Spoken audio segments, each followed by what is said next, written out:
Hey there, it's Will from Fishtails Fly Shop here. We've got a simple pattern here, the chai tea I came up with a couple of years ago. It's been selling really well in the shop. Very popular for anglers around Calgary, Bow and foothill streams, and even up in the mountains it's doing well all over the place. Really simple to tie, shown a lot of people that coming into the shop and want to tie it themselves. It's a great little fly to get started with if you haven't tied many flies or it's your first time using the jig nymphs. It's a great one to get started, pretty forgiving and not many materials.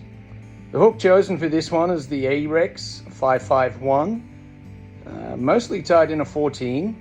The reason this hook has been chosen is its short shank. It lends itself to fishing this pattern really well.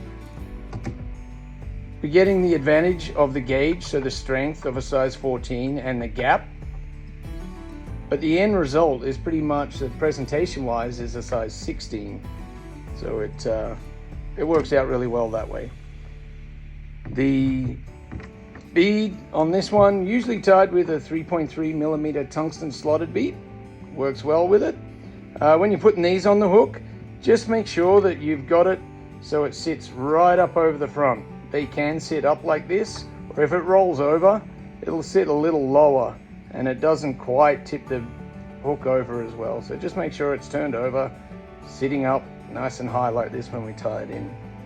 My preferred thread for this one would be the fluorescent orange in the text stream here. This is a 3/0. Nice and strong, but still quite thin. It's been a very popular thread. When you get into a lot of the perdigons, the underbody is really important, and getting a good taper makes a big difference to the end result. This one here, using the Textreme Brill, is really forgiving. So if you don't get it exactly right, it's not too bad. It can still turn out really well in the end. So I start off with the tail. I'm using a rusty brown crystal flash. I've got 3 strands of it. We're going to lay it in, having a bit out the front, over the front of the hook, tying right up to the bead, and we're maintaining a bit of this taper. And each time we come back, we're coming back a turn or 2 more, and that helps create our taper on the hook here. The crystal flash has been folded over and back, so it's really strong tail. It's not going to fall out. You can adjust the length of this. Leaving it a little bit longer is usually how I go, because it's easy to chop it off later if you don't want it as long as that. I use the brill directly off the spool with a material bobbin. Makes it easy to handle, and you end up wasting less materials as well. So we just tie it in, set her off, half hitch, save your work. A couple of turns right at the back, close it off, make sure your tail's sitting on top where you want it to be. And then nice firm wraps, come forward, right up behind the bead. And then tie it off.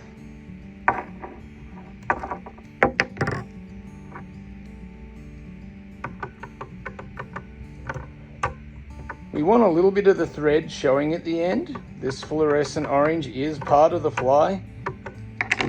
Different opinions out there on how the UV actually attracts the fish or not, or whether they can see it.